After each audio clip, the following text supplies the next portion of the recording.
సప్తాశ్వరథమారూఢం ప్రచండం కశ్యపాత్మజం క్రమశిక్షణకి మారుపేరు. ఆధారం లేని ఆకాశంలో కాళ్ళు చేతులు లేని అనూరుణ్ణి సారథిని చేసుకుని ప్రాక్పశ్చిమముల వరకు క్షణం ఆలస్యం లేకుండా ఏ ఒక్కరోజు ఆగకుండా వెడతాడు. ఆయన ఉదయించక ముందు నిద్ర లేవలేదు అంటే ఆయన వచ్చేశాడు, మనం మాత్రం లేవలేదు. కృతజ్ఞనుడు. ఆయన రాకముందు లేచి నిలబడద్దు. ఎవరో ఒక మహాత్ముడు వస్తున్నాడు అనుకోండి, ఆయన వచ్చేటప్పటికి దర్శనం చేద్దామని ముందే వచ్చి నిలబడతామే, ముందే వచ్చి కూర్చుంటాం కదా. మరి పరమేశ్వరుడు పరబ్రహ్మం ఆకాశంలో వస్తున్నాడు, ఈ కంటితో చూడడానికి వీలుగా కదులుతున్నాడు. అయినప్పుడు ఆయన రాకముందు లేవద్దు. అలా లేవకపోతే కృతజ్ఞుడు. కృతజ్ఞఘ్నాయ దేవాయ, అటువంటి వాణ్ణి భంజిస్తాడు, ఆరోగ్యం క్షీణింపజేస్తాడు. కాబట్టి అటువంటి సూర్య భగవానుడు, అది శివస్వరూపం. అటువంటి శివస్వరూపం ఇన్ని కాంతులనిచ్చి కాపాడుతోంది.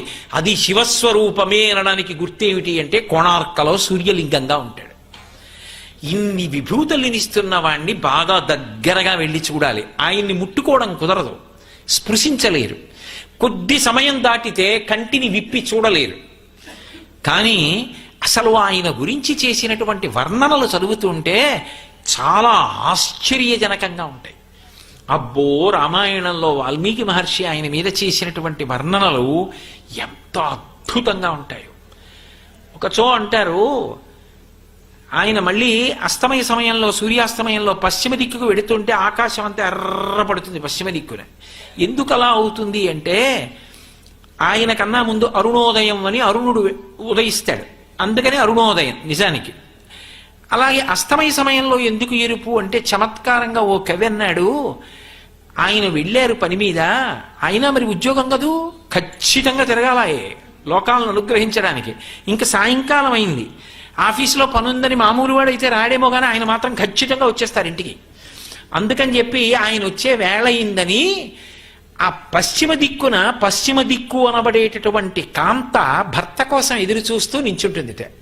రథంలో ఆయన వచ్చేస్తుంటే భర్తని చూసేటప్పటికీ ఆమె సంతోషం వచ్చి బుగ్గలు ఎరిపెక్కి అనురాగపు కాంతులు వస్తే దాని చేత ఆకాశం ఎర్రబడిందయా. ఎర్రటి బింబం ఎలా ఉంది అంటే కురిపీసిన వాడికి కట్టు కడితే అందులోంచి నెత్తురు కొంచెం పైకి చిమ్మితే ఎలా ఉందో సూర్యబింబం ఎర్రగా అలా ఉంది కట్టు కట్టినట్టు అన్నారు వాల్మీకి మహర్షి.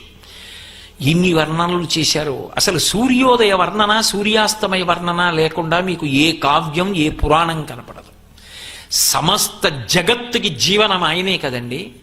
అది శివస్వరూపం. అది మన ధర్మానికి ఉన్న గొప్పతనం.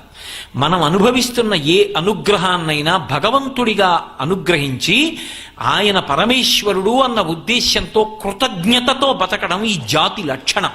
అంతేగాని అవన్నీ ఏముందండి అని చెప్పి స్వతంత్రించి నిర్లక్ష్యంతో బ్రతకడం ఈ జాతికి తెలియదు.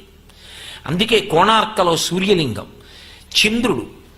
చంద్రుడిగా ఉండి లోకాన్ని అనుగ్రహించేటటువంటి వాడు పరమేశ్వరుడు. చంద్రుడికి ఎన్నో పేర్లున్నాయి. అందులో మొట్టమొదటి పేరే ఏది అంటే హిమాంశు. ఆయన పేరు హిమాంశు. హిమాంశు అని ఎందుకంటారంటే ఎప్పుడు చల్లగా ఉంటాడు. అసలు భగవత్ స్వరూపం ఎక్కడ చెప్పండి? సూర్యుడు చంద్రుడు కన్నులుగా చెప్తారు. అది ఎవరికి చెప్పండి? శ్రీ మహావిష్ణువుకి చెప్పారనుకోండి, క్షీరోధన్వత్ ప్రదేశే శుచిమణి విలసత్సైకతే మౌక్తికానాం మాలా క్లుప్తా సనస్త స్ఫటిక మణినభైర్మౌక్తికైర్మండితాంగ శుభ్రైరభ్రైరదభ్రైరుపరివిరచితైర్ముక్త పీయూష వర్షై ఆనందీన పునీయాత్ తరినడన కదా శంకపాణిర్ముకుంద భూః పాదౌ అని సూర్యచంద్రౌ చ నేత్రే, సూర్యచంద్రులిద్దరూ ఆయన కన్నులు అంటారు. పరమశివుడి విషయం చెప్తే వందే శంభు ముమాపతిం సరగురుం వందే జగత్కారణం వందే పన్నగభూషణం మృగధరం వందే పశూనాం పతిం వందే సూర్య శశాంక వన్ని నయనం అంటారు. సూర్యచంద్రులిద్దరూ ఆయనకి కన్నులు. అమ్మవారిని చెప్తే సూర్యచంద్రులిద్దరూ ఆవిడికి తాటంకములు. అందుకని తపనోడుపమండల, ఆ తల్లి కన్ను మూసిందా సూర్యచంద్రులు ఇద్దరు అస్తమిస్తారు కాబట్టి లోకములు ప్రళయానికి వెళ్ళిపోతాయి.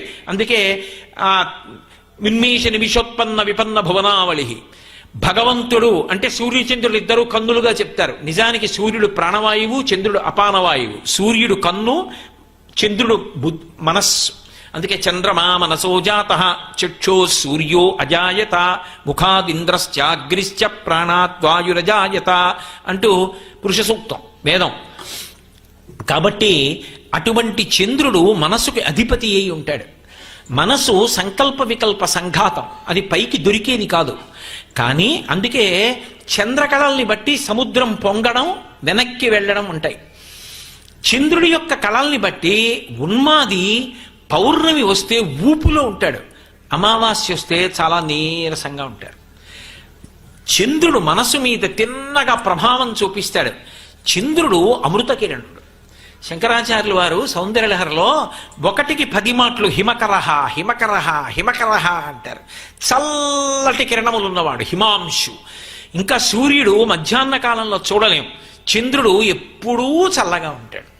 అసలు ఎక్కడైనా అందము అంటే చంద్రబింబంతోటే పోలుస్తారు.